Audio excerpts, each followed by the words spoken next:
Good evening, everybody. Welcome to the Mountaineer Locker Room then and now. I'm Greg Crist, along with Mr. Frank Fear. Frank, as we say each week, another week closer, and practice got underway today, and we can't wait. And I know we're excited, and we have a fantastic guest, and what a perfect guest to have as the season gets ready to start now. We've got the master of the information coming out of WVU, and uh, now we know, and again, or we're seeing again, not now we know, but again, we're seeing a great author as well. And we're looking forward to talking to John tonight. We've had him on the show before, but his new book is getting ready to come out. We're very excited to talk about that. And I know you, as an author yourself, um, you're anxious to talk to him about this book, I'm sure. Oh, absolutely. Always a pleasure to talk with John. Great stories, such a perspective historically, which is really important. I mean, Yep.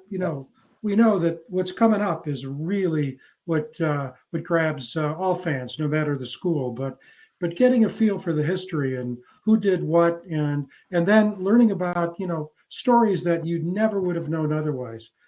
John was a student at WVU, has been on staff since 1991, and he's done so many wonderful things. Now, senior director of athletic content, and uh, and so it's a real pleasure. Every time I talk with John, my IQ goes up a bit, and boy, I need that. I'll tell you.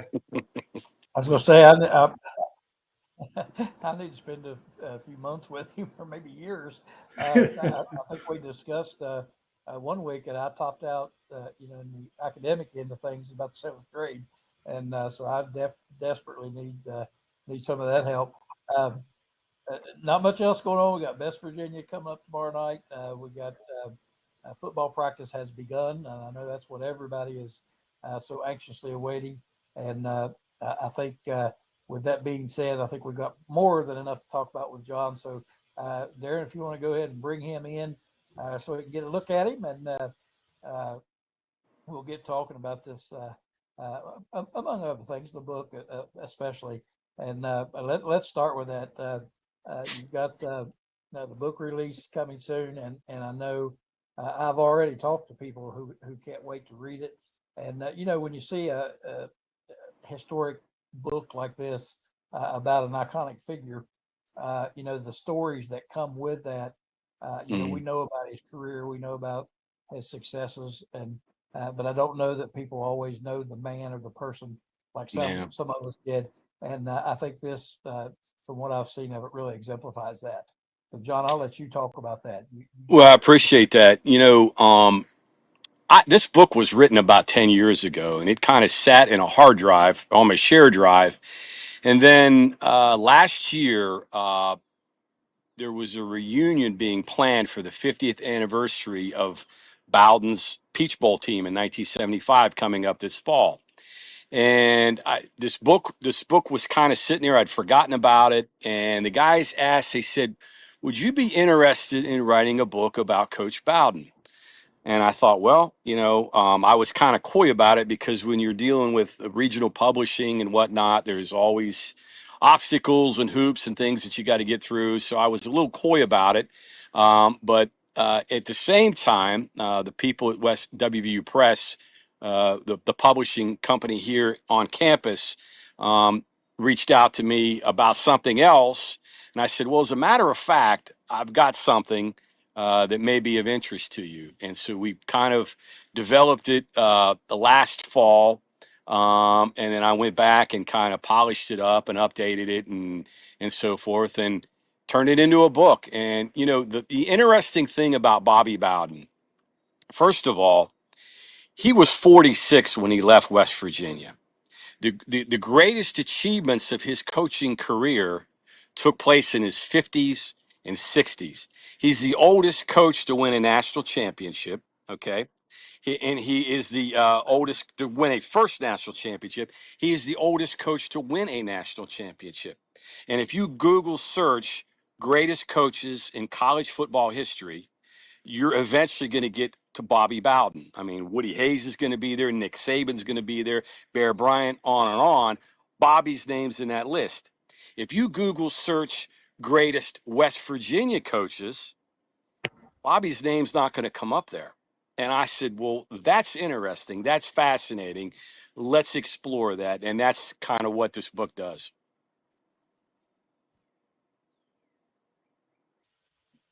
Get myself off of mute here. I think, you know, uh, a lot of folks, younger than us, of course, but younger than me and Frank, but, you know, we remember the Bobby Bowden days here.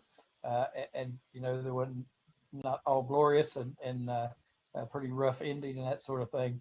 Um, and then I think, you know, as time went on, and people realized what a tremendous coach he was, the West Virginia years were kind of forgotten. I mean, if you think about Bobby Bowden, you don't think West Virginia, you think Florida State, obviously. Right. Yep.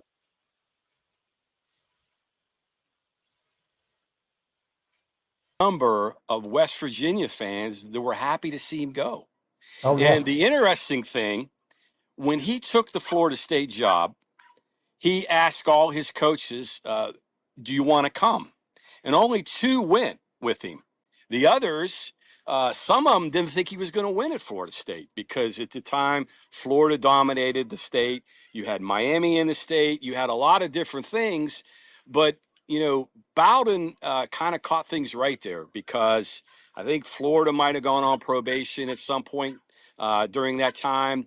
You know, the population movement into the state of Florida. He was able to get access to a lot more players. You know, he was always a great recruiter, and he was able to flip that thing pretty fast. Because when he went to Florida State, a lot of people were going, well, you know, that may not be a step up for him. And you know, quickly he turned it into something that was, you know, he really elevated that school to another level. Yeah, and you know, you mentioned that you know a lot of people are happy to see him go. Yeah, I can remember. I old enough to remember seeing the, you know, the hangings and effigy and that sort of thing out on the streets and that kind of stuff. People wouldn't believe that now.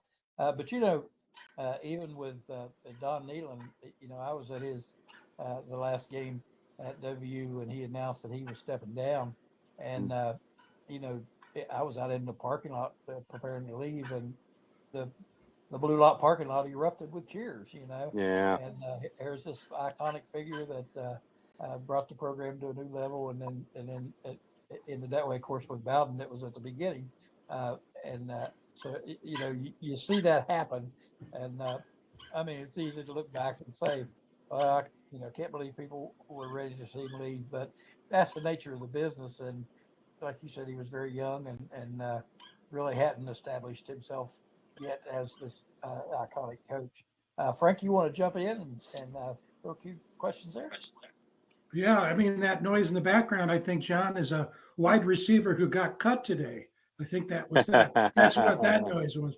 But Yeah. seriously, I was really pleased that WVU Press reached out, sent me a pre-publication copy, and read it. And you know the thing, I don't think I've told you this, but I told the publisher that the thing that I like the most about it is that particularly in this day of spin and branding and you know the presentation of a persona that can do no wrong. One of the things that you really do a great job of, and it's not in a critical way, it's in a very authentic way, and that is show Bobby Bowden's vulnerability. He wasn't quite sure he was going to be successful as a head coach, and you in his own voice and also in the voice of others, you get that feeling of and we've all gone through this in our professional careers, but particularly when you start. Am I going to be able to make it here? You know, am I going to be able to be as good as I think it can be? Can I hang on? And you get that feeling in that book. And to me, it was very refreshing. And I think as to the realism of how you've written that book. Well, you know, he mentioned um, frequently that every step in his coaching career was a step up. But every place he was, whether he was the coach at South Georgia or Howard or wherever he was, or he was the court or he was the wide receivers coach at Florida State, when something went wrong, he wasn't blamed. Either they didn't care or he didn't get the blame. The head coach got the blame. And it was the same way when he came to West Virginia to become the offensive coordinator. But once he became the head coach, everything fell on his shoulders. So if the defense wasn't playing well, he had to answer to that. If the running backs weren't running, whatever it was that goes on in a football program, he had to deal with that. And for the first time in his career, that first year when he took over for Jim Carlin, first of all, there were a lot of people that were upset that Carlin had left because he had pieced that together and built it from one year to the next, to the next, to the next, and he left for Texas Tech. And so people were upset about that. Carlin brought Bowden here. And so there was that comparison immediately. Okay, is this guy, can he measure up to Jim Carlin? Carlin left Bowden a really good team in 1970, an established quarterback, an excellent backfield, and more important than the players that he left him a great schedule. The teams that they played that year, including Penn State, it was not one of the strongest schedules that West Virginia faced. And so you have those things. You have a good team. You have a good schedule. You have preseason publicity. They were ranked in a lot of the polls. So there were big expectations going into that first year. And he got off to a great start. They were dominant in the first 3 games. And then he goes and he loses the Duke game on homecoming. And in that game, his punter punts the ball from inside the 40, and instead of punting it out of bounds, punts it up into the stands. They end up losing that game, and people are going, okay, what's going on here? And then the game after that is the game that everybody knows, the backyard brawl, when he has the big lead, and they're not able to hold on to the lead, and they lose the game. So right off the bat, his first year, he had a couple of losses that people are like, okay, what's going on here? And then each year, as it went along, he would get off to a good start and then maybe lose a game. They'd lose a game to Tulane or Richmond, or there was always a game in there or something that happened that people were going, what's going on here? That type of thing. And I think for him, and I've heard him, I was fortunate enough to be able to listen to him speak to the West Virginia team when they brought him back for some type of function.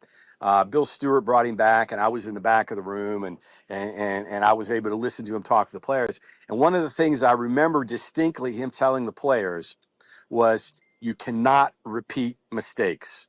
And I think that's something that he learned during his coaching career, because there were things that he either tried out here, trick plays, different things that he tried out here that maybe didn't work, that by the time he got to Florida State, he'd figured it out. There were a lot of things in his coaching career that he figured out. Recruiting. I remember Duke Henshaw telling me the story of when he went to Florida State. The first thing he told the coaches was, I do not want to be in the home of anybody that's being recruited by Florida.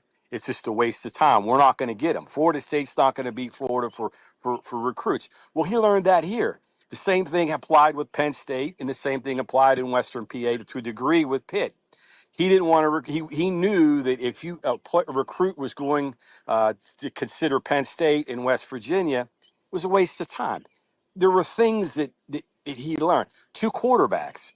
If you go back and you look at the year that I think Bowden went to the Orange Bowl, I think the first really good team he had at Florida State, he played 2 quarterbacks. Well, he did that here. And that was something that Bear Bryant had told him one year when he had a bad year, when he had no quarterbacks. He said, you always want to try to have 2 quarterbacks.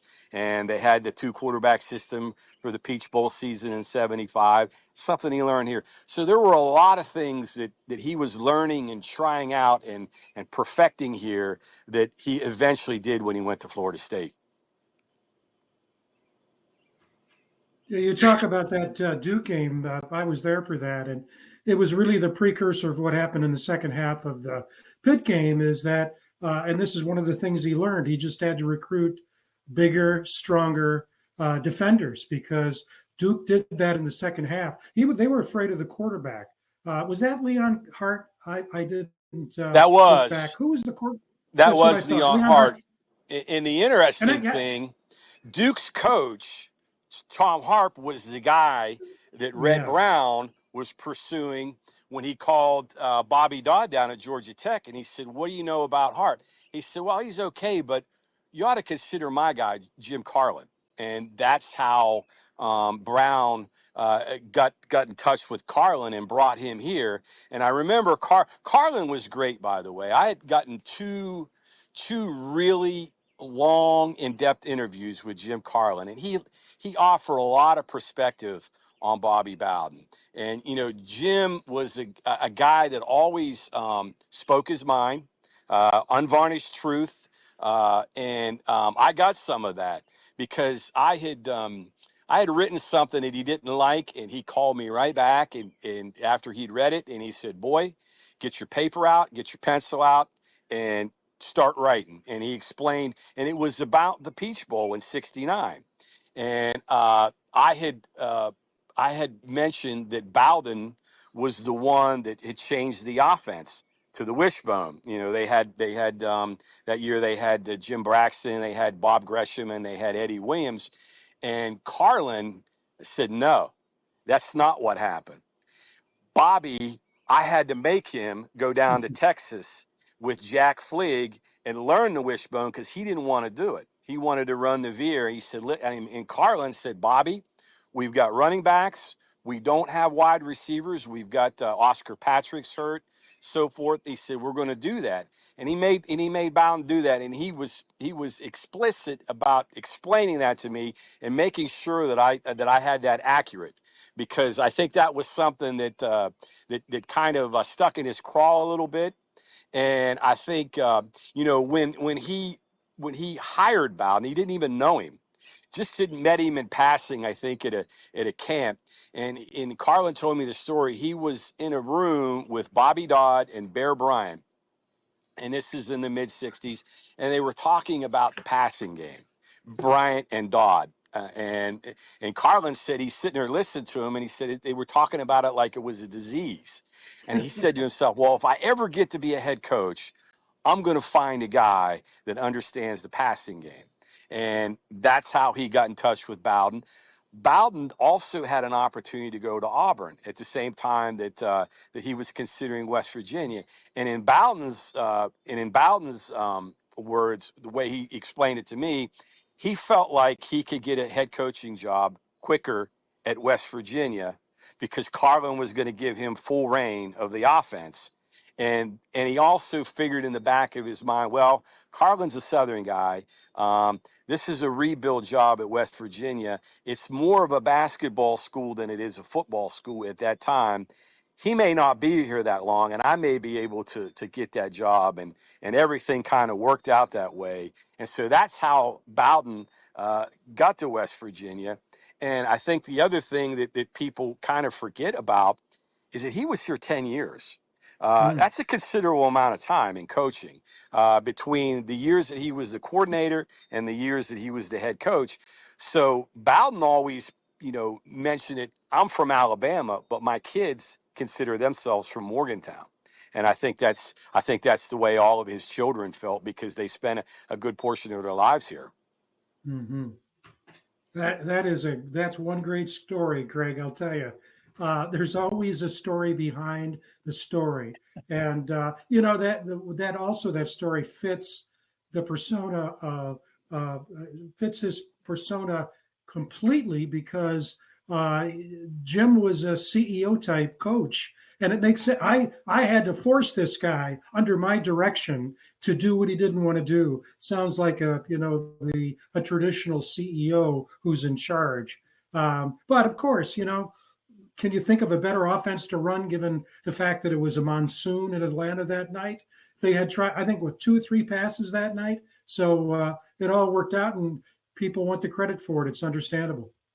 Right. And, Carlin he was a defensive minded coach. They didn't talk about complementary football back then. That wasn't a term that people used back then, but that's the type of coach he was. He wanted to complement his defense. He was a defensive minded coach because he was a defensive coordinator. And he also, emphasized the kicking game. So for him to kind of step out of his comfort zone to get a guy like Bobby Bowden, who was wanted it wide open, was going to run reverses from inside his own 10, who was going to try long bombs, who was going to do different things, who was going to be a riverboat gambler. That says something about Carlin. And I think that, that also says something about how those two were able to work together. And I think Bowden, I think he learned from Carlin, the importance of discipline. Frank, you mentioned too about, being the CEO type. Carlin was the guy who everything was, mapped out. Everything was scheduled out. The guys, the players, I talked to were, that was the thing that was always impressed upon them was, be on time and that sort of thing. And the other thing about Carlin was there was a distance between Carlin and the players. And, there was, he wasn't as nearly as approachable as Bobby was.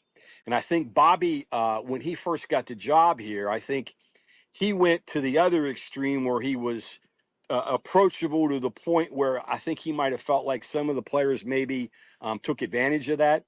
There's the story in the 72 Peach Bowl. A lot of people thought that the guys, went down to Atlanta and had too much fun in that game.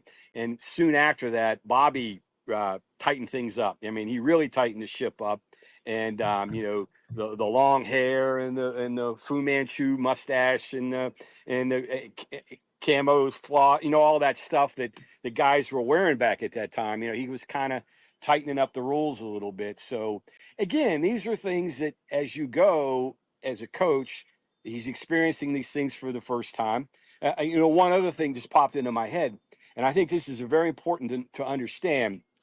I think you have to put that era in the proper context because you had the Vietnam War, you had campus integration, you had a Roe versus Wade, you had a lot of things going on politically at that time. And a lot of the coaches back then, you think of guys like Woody Hayes and Bo Schembechler, Ben Schwartzwater at Syracuse that were kind of authoritarian type coaches. Well, in the 70s, a lot of these guys were having to retreat. Woody was turning the other head when Cornelius Green was high stepping into the end zone for Ohio State, and Bo's players were wearing mustaches and their hair outside their helmets. These guys had to kind of take a different tack to the players from that era, and I think Bowden was in that same category where he had to deal with different things. And one other quick point I want to make here. Bobby was from Birmingham, Alabama, and that is very important because Birmingham, Alabama, back in the 60s was considered the worst city in the country for racial relations. You remember you had Bull Connor and the dogs and all the things that were going on with the civil rights protesting. And Bobby, as a matter of fact, Bobby and all of the coaches that Carlin brought here had never coached a black player before they got to West Virginia University.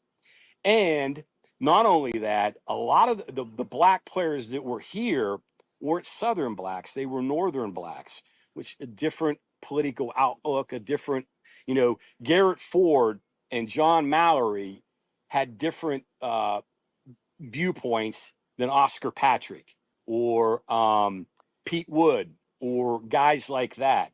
And Bobby had to navigate all of that. And, as Bobby told me, he said, I didn't have a prejudiced bone in my body, even though I grew up in a segregated situation where whites drank out of a certain water fountain and blacks drank out of a different water fountain. And certain people sat in the front of the bus and other people sat in the back of the bus. Bobby never viewed it that way.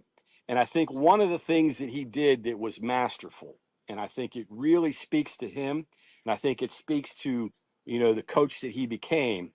When he got here, he knew right off the bat when he was the offensive coordinator that he had to get Garrett Ford on his side. Garrett Ford was the best player. He was a black player. And so Bobby invited him over to his house, and Garrett didn't want to go, but he did, and he had dinner with him, and man, I remember Garrett telling me he's bouncing Terry and Tommy on his knees, and by the end of the evening, Bobby had won him over, and he knew he had to do that. And one of the stories that I can remember them telling was that Garrett and Mallory wanted to room on the roads together. Okay. And Carlin had a strict rule that position players room together. So Garrett was going to be with a white running back. And in the way Carlin explained it to Garrett was, well, what if I told you you had to room with Mallory? And that was a different way of looking at things. And I think those guys, at a time when you're integrating the campus, you're more blacks. And another thing that was really important, Carlin asked Mallory. He said, "What can we do to get more black players here?"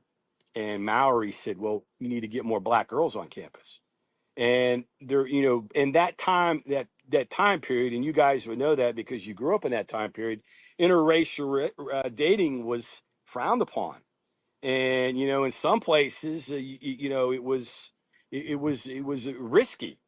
And so, you got Mallory and Patrick and those guys are saying, "Listen, you bring us here. Well, what do you expect us to do? How there's 20 black players on the team and you got 8 black girls on campus. The math doesn't add up." And so these were all things that Bobby Bowden and Jim Carlin were having to deal with, in addition to having a winning football team.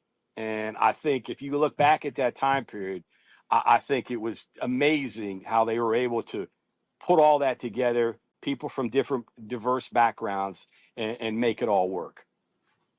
Yeah, social context matters, and you just can't look at what's happening on the field. You've got to also consider what's happening in broader society. And then to continue that story, Garrett Ford is hired his first year.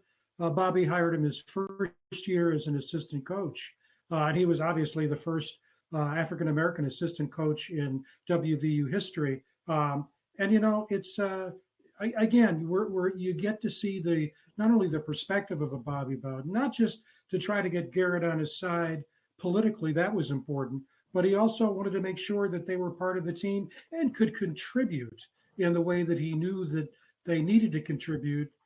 He wanted to create those opportunities. So it said a lot about him. Well, it does, and too, they were good players. When they took over here, they had 2 guys that could run under a sub 540. They knew that they had to become more athletic.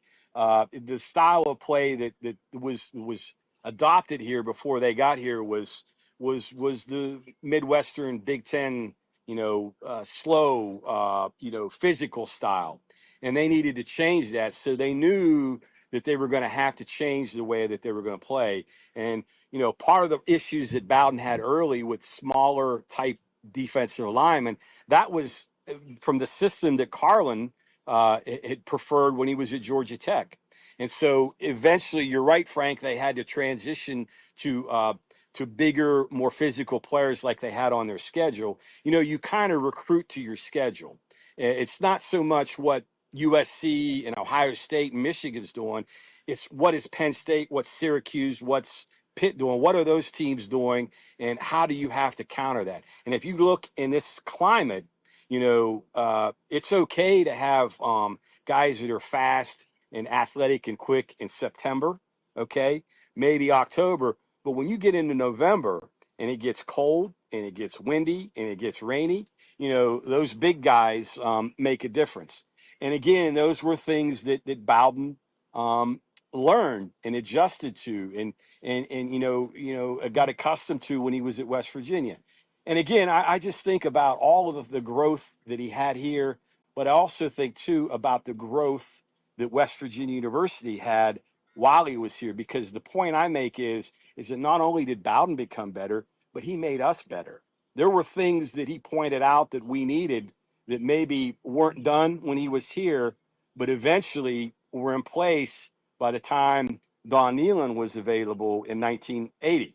So multi-year contracts was one thing. And I tell the story, and actually it begins with the basketball coach, Gail Catlett, and their pursuit of him in the early 70s. And they went over, Red Brown and Leland Bird went over to talk to Gail about the basketball job when he was at Cincinnati. And at the time, Gail was one of the hot young coaches in the country. And they get into talking about it a little bit. And then Gail asked him, he says, "Well, How many years can you offer me? And they said, what do you mean? He said, well, I have a 5-year rollover contract at Cincinnati. What can you do? He said, we only have year-to-year contracts. That was something that was always in the back of the coaches' minds. It was always in the forefront of the coaches recruiting against West Virginia, because they used it against them. They would tell recruits, hey, what, this guy's got a 1-year contract. All their coaches have 1-year contracts. Who's to say they're going to be there next year? And it hurt him in recruiting a little bit. And so that was something that needed to be changed. It was changed with Catlin, and obviously by the time Nealon was here, that was fixed. And then the other thing, of course, was the stadium. And the stadium became a big piece toward the end of Bowden's career, when the situation got to the point where they were at the point where they're going to have to condemn it, because it had gotten so bad. So it was either spend a whole bunch of money on refurbishing the stadium and keeping it downtown, keeping the store owners and all of the property owners and so forth down on campus happy, or find another place in town to build it. And eventually the decision was made, a lot through people in Charleston. And again, this goes back to Carlin. When Carlin used to go around the state and talk to the Kiwanis clubs and all the different places, he would tell them, listen, you got to think a little bit bigger than you're thinking right now. Marshall isn't going to do it. You're going to need to be thinking about, we want to play Tennessee. We want to play Kentucky. We want to go to bowl games. You got to be, this stadium you got isn't going to cut it. You need to be thinking a little bit about these things. And it resonated with the people in Charleston, the political people down there. So when the time came around in the mid 70s, around 76, 77, to deal with the stadium, the people specifically in Charleston said, no, we're going to build it someplace else. And part of it was because there was no place to park downtown. You're going to drive 3, 4, 5 hours to come to a college football game. Last thing in the world you want to do is to drive around downtown for another hour until you can find an open spot in Westover, That's right. So the decision was made, okay, well, we'll build it out by the hospital. And I remember Leland Bird telling me this, and it's a real quick story. When the hospital didn't want it, they didn't want the stadium next to the hospital, because obviously it was on where the golf course was, but it kind of encroached on their property and territory. And then above, you had the law school. And at the time, Gordon Gee was the dean of the law school, and Gee was all for it because he thought that would be a great way to recruit law students. You could have parties, you could do all the things that are associated with a football game, and it would be great for the law school. But the hospital wasn't for it. Well, at the time, Jay Rockefeller was the governor, and Rockefeller being Rockefeller, he said, "Well, listen," he's telling to the hospital people, "I'll build you a 4-lane highway, and we'll run it right in front of your front door if we can have the football stadium site." And so that's how they resolved the deal with the hospital. They got a 4-lane road next to their hospital. So things work. And I think in this instance, there were a lot of things that were going on at the time at WVU. And again, the point I make is that Bowden benefited from it later when he went to Florida State, and West Virginia certainly benefited from all the things that Bobby Bowden did while he was here. Yeah. And Greg, something you and I have talked about a lot on the show is the importance of the AD and the choice making that the AD, and you're accurate in terms of Red Brown wanted Tom Harp. Well, I remember this from the book I wrote, and I just pulled up. If you look at Tom Hart's record at Cornell, he was at Cornell before he went to Duke. He was 19, 23, and 3. Then he went to Duke, and he was 22 and 28. Then he went to Indiana State, and he was 20 and 31. He won over his career 61 games and lost 82. So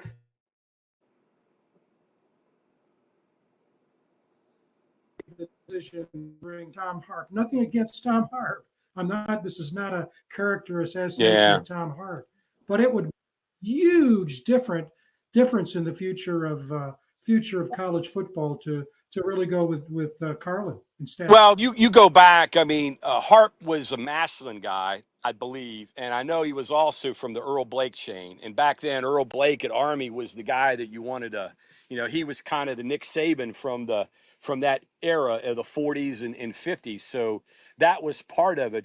But I think one of the things about Red Brown, and Eddie Barrett pointed this out to me. If you look at Red Brown's hires, okay, they were all either assistants or guys that were either getting into coaching ranks for the first time. If you look at his basketball hires, Fred Schaus, who was a pro player that he brought in, and he brought him in to babysit Hot Rod Hundley. And then you had George King, who was Schaus's assistant. And then you had Bucky Waters, who was Vic Bubas's assistant. And then you had Sonny Moran, who was Bucky's assistant.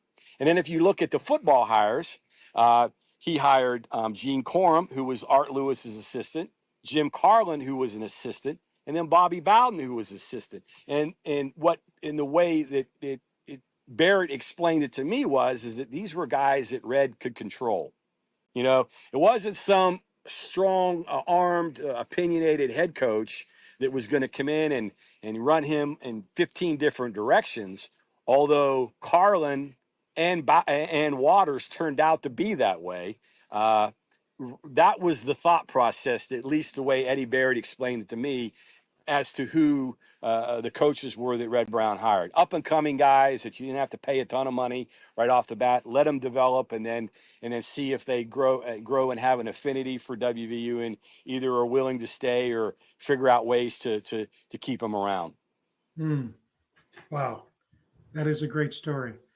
Greg, I'll tell you, we're getting our money's worth tonight. Absolutely. You know, one of the fascinating things, and I think folks start reading this book, I don't think people think about the dynamics of everything that's involved in a program and coaching and that sort of thing. And you mentioned all the things that were going on back during that time period. You know, uh, things still are going on today, that coaches have to deal with different dynamics, people from different places. You know, and the political world right now is crazy, and you know, I don't think folks recognize you know what all goes into coaching, and it's interesting to see how this tied together, where these things help. You know, Well, Bobby I know Bowden and Frank Ron. is of that era, so he could appreciate this. You know, Yeah, I can remember Mike Sherwood telling me the story about that, and I don't remember the name of. I think it was the Blue Tick Tavern. There used to be a bar in Towers where they would go and hang out, and he told me the story. He's sitting there. He had a low draft number, and so they're sitting there drinking a pitcher of beer, watching the draft, wondering whether they were going to go to Vietnam, and and Sherwood had a number that came up, but he had failed his physical when he was he had a knee injury in high school, and he failed his physical, so he didn't go. But those were the things that guys were thinking about. And yeah, you know, Kent State happened Bobby's first year. Well, think about this. This is the first year in 1970. This is Bowden's first year. You had the campus protesting. You had Kent State. There was big protesting going on at Ohio State and some of the other adjacent colleges. There was some protesting going on at WVU, but it wasn't quite to the scale that they had. And I know that Governor Moore, Arch Moore, had brought he brought the National Guard in to disperse the protesting that went on, because the students wanted WVU's president Jim Harlow to denounce the incursion into Cambodia that was going on at the time. And of course, Harlow didn't want any part of it because his brother Bryce was in the Nixon administration, so he wasn't going to bring politics into this. That's something that Bobby had to deal with. That year in 1970, in January of that year, you had the two co-ed murders, Merritt and Karen. And there is a phenomenal podcast that was done a few years ago that kind of just sets a picture of that era on campus at WVU. There was a prosecuting attorney in Morgantown that had a bomb. His car was bombed because he was prosecuting vice and gambling in the county. Loretta. That had happened around that time. You had the co-ed murders, and they never did find the heads of the two bodies. That was going on. You had a brawl, a bench clearing brawl on basketball. A Syracuse player punched an official. People came out of the stands. There was a lot of things going on. There were a lot of things going on at campus at that time in Bobby's first year, a lot of things that he had to navigate. And, and you mentioned, you know, all of the different cultural things, and he's got to integrate the school. You've got people from different places. And I don't think fans, I know Frank and I were talking about this yesterday on a phone call we had about how Gail Catlett had to mold his teams together, because at West Virginia, you know, it's not like you're at Duke in basketball or you're at Ohio State in football. You don't pick your rosters, right? You don't get to pick your players. You have to get the best players that fit what you do, or the best players that you can get. And you have to kind of figure out, okay, what am I going to do with what I've got? How do I mold all this together? How do I mold all these personalities in the locker room and get everybody together? And that's part of the deal that you have to do at West Virginia. And it doesn't matter whether you're Bobby Bowden or you're Don Nealon or you're Rich Rodriguez or you're Neil Brown or Dana Holgerson.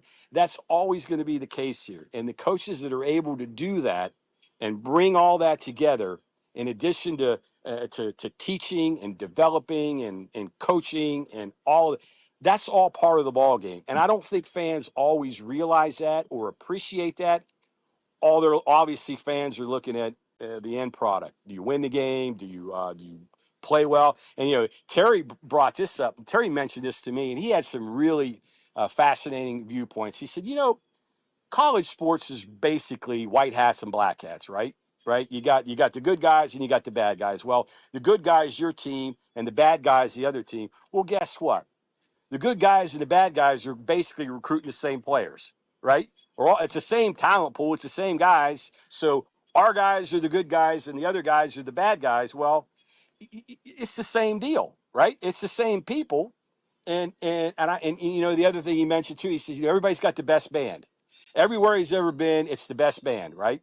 Best marching band, wherever you go. Well, okay, maybe it is, maybe it's not. But that's how fans are. You don't score enough points, you know, if you're not throwing the ball enough. There's always something there that you know, that people have to, you know, discuss, or you know, that's why we have podcasts and talk shows and columnists. That's right. Yep. Got the information out there, John, how people can buy the book and when they can buy the book. Yeah. Well, I'll tell you what, I don't know if I just got it the other day. It's set for release September 1st on Amazon, among other places. But I have a feeling it might be in there a little bit early. So you can pre-order it right now. You can also order it through WVU Press. Barnes & Noble should be carrying it. I'm not sure what brick and mortar stores yet are going to carry it. I know the folks in Charleston, Taylor Books, I think, is a popular place in Charleston. Hopefully, you know, I tell people that ask about getting it in their favorite bookstore, will just go to the bookstore and request it, and they can go and order it and have copies. You know, a lot of these smaller bookstores can't carry a lot of inventory. So I think they probably kind of come and go and order as you go. But they're going to be in some bookstores. You're going to be able to get it at the bookstore here. I believe the team store they're working on that out right now, where you can have it in the team store. So you should be able to get it at the stadium when you come to the games, or in the brick and mortar team store that's along Patterson Drive. So should be in a number of places. And you know, it's and the thing about it is it's a readable book. You know, I don't spend a lot of time describing the weather or describing Bowden's mood or getting into the, you know, the gray dark sky. This is a book it's a modern book that you can read. You know, it's not like the old days when you didn't have your phone and you didn't have all these other things to do, and you could sit out on your porch and read a 500-page book. You know, that's not today's reader, and that's what I wrote this for. I wrote this for today's reader, and I think it's a readable book, and I think there's things in there, I think, that apply to today. Amen. Amen. I can't wait to read it. We're looking forward Yeah. to that. Greg, I'm going to kick it to you. We talked with John about, and you and I too, getting John's ideas about the current team and also the state of college football. So I'll kick it back to you to set it up. Sure will. And I feel comfortable Talking to John now, look at I got people around me mowing grass, and every time I see one of his Facebook posts, he's sitting in the backyard with a freshly mowed lawn and having a cold beer. So I feel pretty comfortable with him right now. I feel like I'm sitting on his back porch. But Amen. Yeah, I'm going to do that too. Yeah. but anyway, yeah, we're interested to get your thoughts. We've talked to a lot of folks about this coming year's team, and it's been impossible, really, for anybody to really hone in on what to expect because just such a big turnover in the roster, and you're close to the program and you see what's going on. We just want to get your thoughts on this coming year. Well, I've been going to practices since 1991. And every first practice I've ever gone to, you're undefeated. You're going to be undefeated. Then that second practice, you're going to go, well. And then by the first time they're in pads, you're going to go, you know. But, whole new turnover. I think, I saw a story last week about this team being a mystery. And I think it is to some degree because I think there's 72 new players, which is an unbelievable number. And I know Rich had, I think, 64 last year at Jack State. So he's got experience dealing with turnover. So that part of it, I think, is going to be new. I will say this. I think the two words that come to mind, I'm hopeful and I am excited because I know that the two things that they can control, effort, right, and toughness, are going to be back. And I think West Virginia fans, they don't like losing. There's no question about it. But if your team gives everything it's got and gives it for 4 quarters, right, and they're tough, I think they can stomach it. So the other parts that are going to be needed, the twitch, the athleticism, the speed, the playmakers. I don't know right away. They have some. White is he to me. I think he looks like he's pretty close to 200 pounds. I mean, they've transformed that guy's body. I think to get him ready to get some carries this year. So there are some pieces there, but I think the two things that we identify with Mountaineer football, effort and toughness, that will show up on day one, and that will be the case the entire year because Rich will have it no other way. I know Frank and I have talked numerous times and the different former players and coaches and that sort of thing. One of the things that I brought up is now again Frank's a lot older than me, but so I go back. My closest memories of the '80s, '90s. But I said, when you look back over the history of Mountaineer football, one of the things that you could always guarantee was that win or lose, the other team was going to know they were in for a battle because it's going to be so physical. And we kind of got away from that, not to criticize folks here in the past few years, but we've kind of gotten away from that just a little bit. And I think that's one of the reasons why there's so much excitement coming into this new era is because people want to see that toughness and grit and I think Rich is he'll bring that back, and I think that's what most fans like myself are looking forward to. Well, that's in our DNA. That's who we are. And in this climate with the transfer portal era, you worry about your roster, what you're going to have from year to year. But I love what Rich said. If a guy's not performing to his expectations, if the effort's not there, I'll go find somebody else you know and I think that's kind of harsh, but I think you almost have to have that viewpoint because here at West Virginia University it's a little bit different. We still have to develop players. There still has to be that component to things. We have to do things a little bit different. You can't just line up like Ohio State and try to play like Ohio State when Ohio State's got players that you don't have. You can't do that. It's just not going to work. That's why Rich runs a high tempo offense. That's why Zach Alley's going to run some different things with his defense. You just can't line up and take them on like that because the players are different. I think that's always got to be an element of what we do, not only in football but in basketball too. You got to have something that's a little bit different than what your teams are doing. So, and I think that's going to be in place whether it happens right away That remains to be seen, but I am confident that those two things are going to happen this year. You're going to see tough players, and you're going to see effort. And I think everything else after that, we'll just take it as it comes. Right. You you mentioned the transfer portal there. One thing before we get off here, we want to get your insights on where do you think all this is headed with the transfer portal and NIL at the House settlement now. There's talk of a commissioner, if you will, somebody to oversee college football.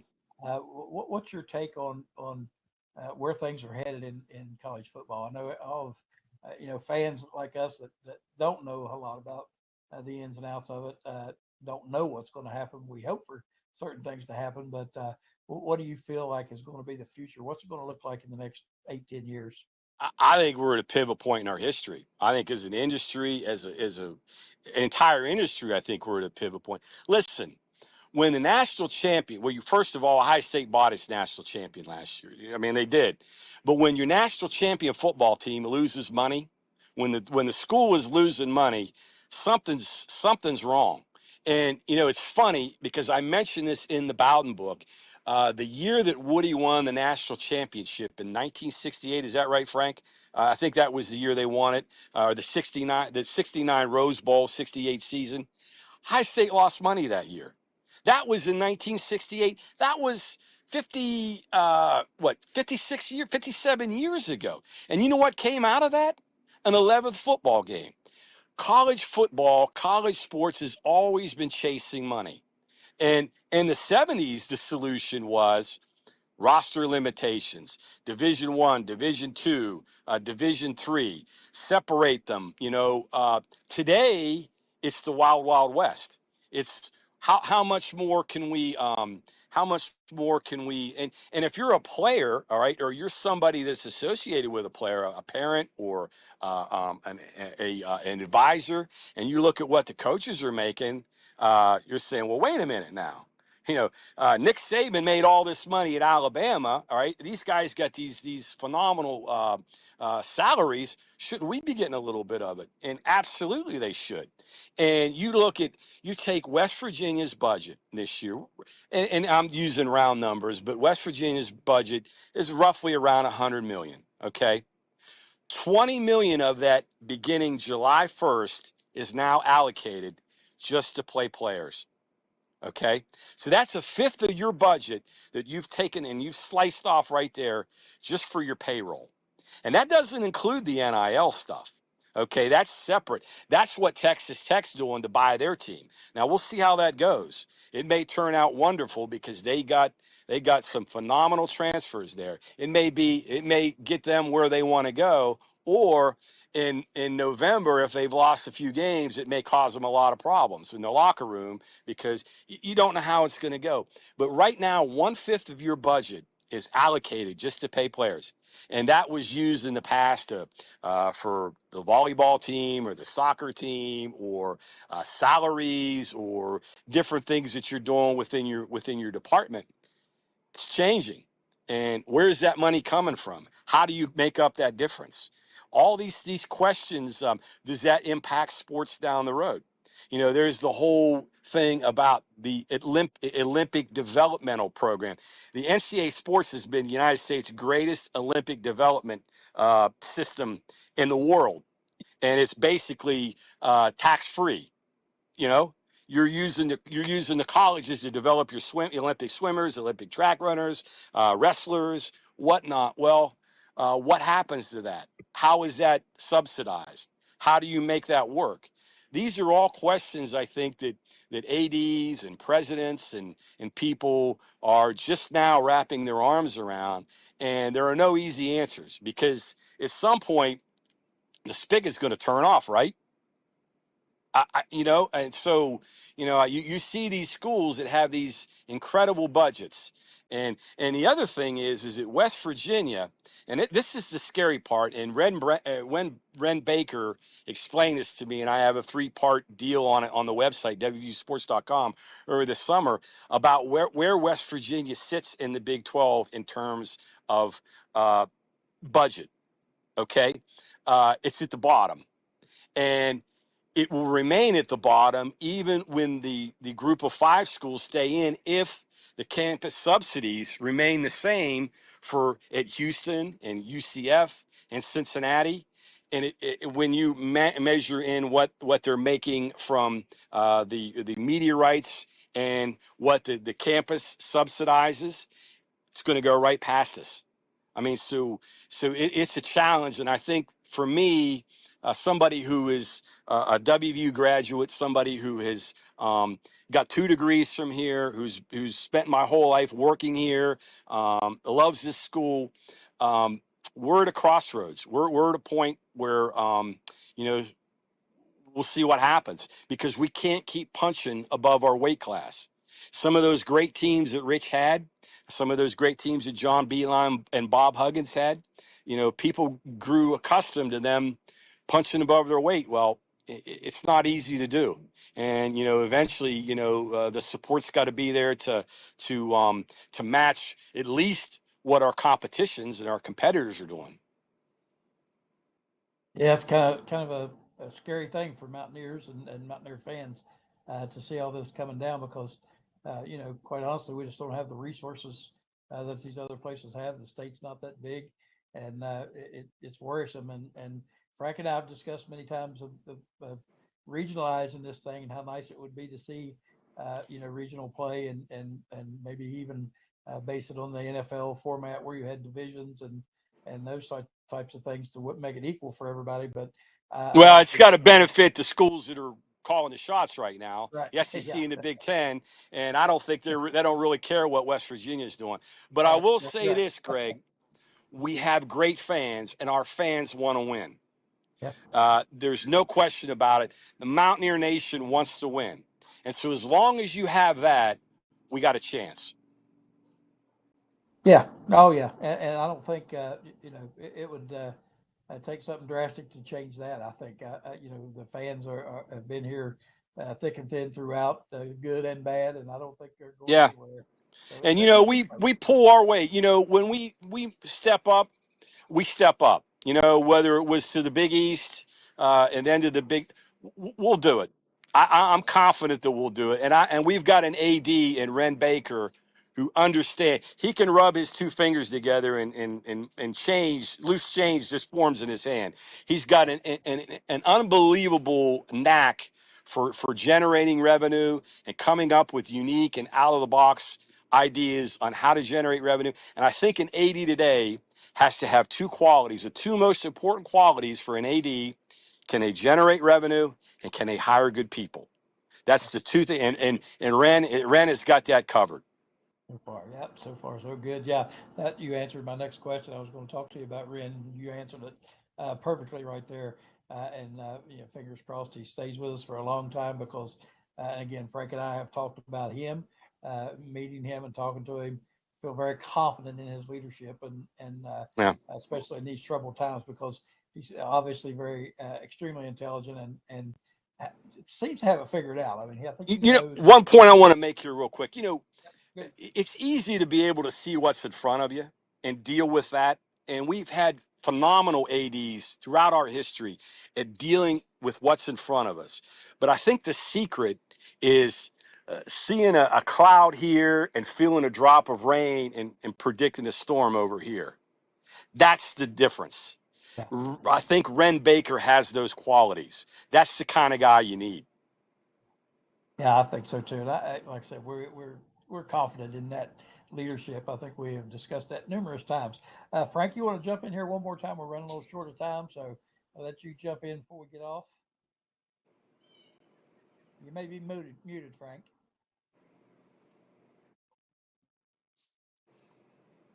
Yep. Technology. Yep. Yeah. Okay. Yeah. Well, he's trying to get back in. John, I know this is a busy time for you, man. We're so tickled to have you join us. It's been so much fun listening to these stories, and like I said, uh, can't wait to read the book. And before you leave us, I want one more time, if you will, to go through again how to get the book when it's released and all that. Want to make sure everybody gets that. Right, right. It's going to be released. It says September 1st on Amazon, but I believe you'll be able to get it a little bit earlier. Barnes and Noble will have it. Those are the two primary online places. WVUpress.com. You should be able to find it there. And the search on Amazon, you can type in my name, John, Antonik, or Bobby Bowden. Either way, it'll come up in a search really easily. Brick and mortar stores, I think they're still working through that, but I know we'll be in places around Morgantown. I'm hopeful that some of the brick and mortar stores in the state will pick it up. I think if you go to those stores and request it, they can easily order it and get it there in stock. So that's an option. And also too, I believe it's going to be at the stadium. So if you come to the games at the stadium, it should be there at the stadium store and also the brick and mortar store. Fingers crossed. I hope they can get that worked out. It'll be at the WVU team store on Patterson Drive, which is a great place, by the way. And it's open. The hours are more frequent than it was when it was just in the Coliseum. So go over and see my buddy Chuck Fairs and ask for it, and then buy a couple of those WV hats like this. Yeah. Get me one too. Looks good. Cover my head. Yeah, I need a couple of those. So, yeah, Yeah. it's good. What's it? Frank, you with us now? I didn't do anything, but am I back? You are back. Yeah, very good. I don't know why it did that. Although there is a note that popped up and said, "How dare you talk about Texas Tech?" from a guy named Red Raider. So that could have been the cause. That There could you have been go. it. Yeah, Good. can't bring it up. But John, you've given us so much food for thought. And what I was going to say before, for some reason I went mute, is that you said earlier about the broader context that fans don't sometimes, all fans don't appreciate. Well, given this inflection point we're in, this pivot we're going through, is that we can't expect the game just to be the way it was. No. There are implications, there are consequences. Yeah. I mean, we have a colleague who comes on the show periodically, Sean Pryor, who has a podcast down in Oklahoma, and Oklahoma has cut athletic staff. University of Southern California, these are brand schools. University of Southern California is facing a huge deficit that will have implications for athletics. And you mentioned Ohio State. Well, when that happens, that's the canary in the coal mine. Yeah. Yep. Yeah. And the traditionalists that don't want names on things or want things preserved, those days are over. And I think if you're sitting still, somebody's going past you. Yeah. And so I think you have to think a little bit differently because you're right. It's a different world. It's a different world that we're in, and the things that we are accustomed to, the things that we're used to in the game, it's not the same. And it's just not the same world. Yep, I think Frank and I, through all the discussions, we've come to grips with that, haven't we, Frank? Absolutely, yeah, absolutely. You have to. It's just not the adapt same. and survive, right? Yeah. But you know what you said at the end, John, I think is a good point to leave, Greg, and that is that over time, Mountaineers have found a way, and this issue about grit and effort, that's so critical because you're right, that's in the DNA. Those are the words you used, and when Greg and I were at the golf tournament that Brian Josiak and the crew hosted, they came up over and over again in informal conversations and when we interviewed players. And if you can have that as your base, then you can't. Those two things are irreplaceable. If you don't have them, Katie barred the door. But if you have them, you can build from that. Yep. Thanks, guys. I appreciate you having me. All right, Thank you, John. Thank you so much. Go Mountaineers. Looking forward to it. Appreciate it. Frank, man, I believe, can you imagine sitting on his back porch with him and just not talking, just listening? Yeah, I mean, the thing about John, and and I've mentioned this to him more than once. I've mentioned it to you and others. Having migrated around the country in higher education, having a person like John isn't something you would expect to find at a lot of schools.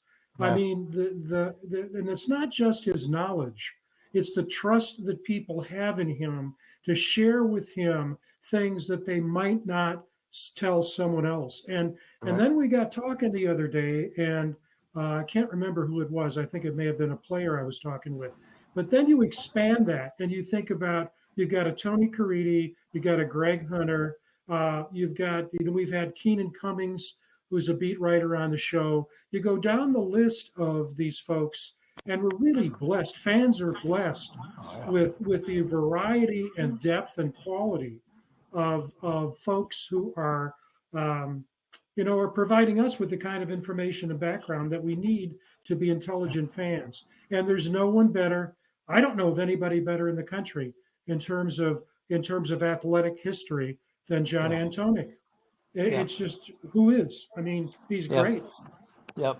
Yeah, it's mind-boggling when you listening to him talk, and he starts bringing up stories from 50 years ago, or some history from 50 years ago that you didn't know, and even being big Mountaineer fans, there's a lot of things that you don't know, and you hear somebody like him talking, just mind-boggling the information he has and what he's acquired over the years. It's just truly fascinating, and how lucky again are just to have someone like that we get to talk to and just listen to. I mean, I just overwhelmed by the knowledge and the information and the stories. The stories are captivating, and I'm sure the book is going to be that way. I know it'll be one you start reading you won't want to put down, I'm sure.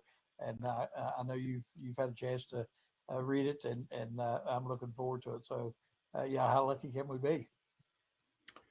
Yeah, and the thing about John, which he does all the time, if you read his articles on WVUsports.com, is that he doesn't do hardly any commentary.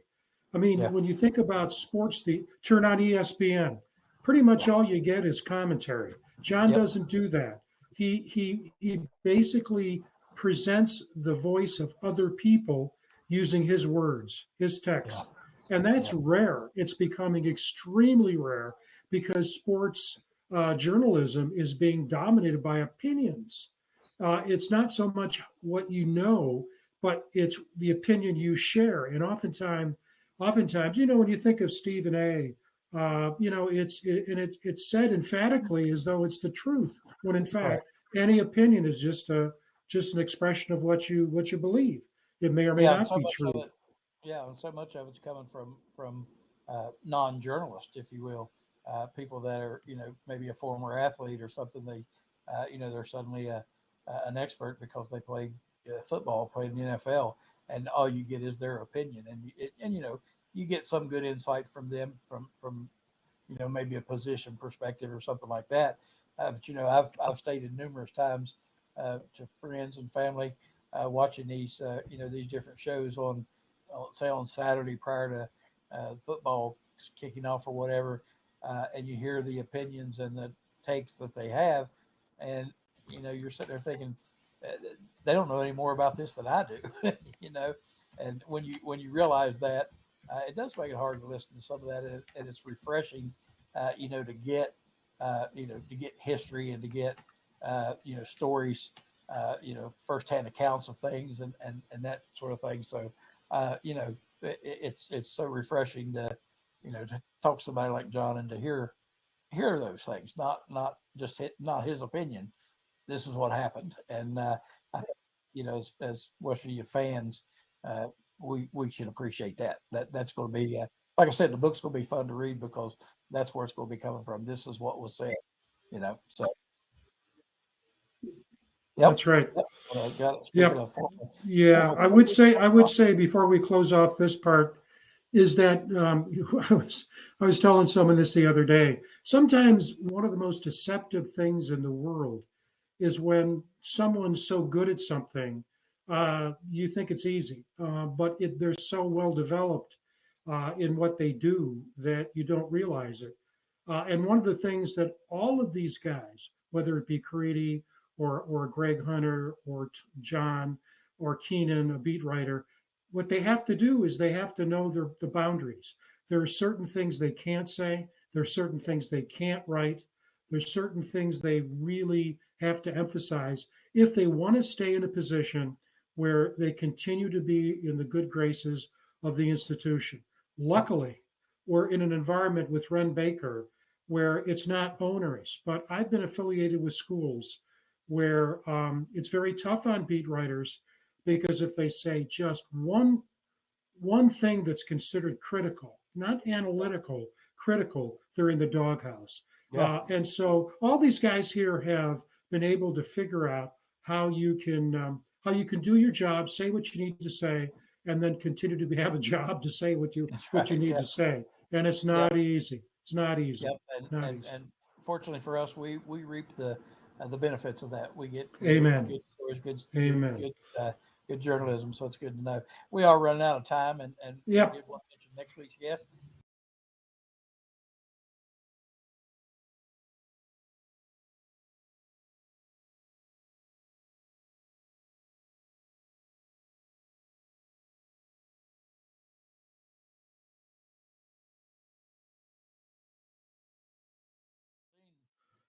John Ray, and about that time, John Ray walked out the door, and I said, "You're right." Uh, Second biggest human being I've seen.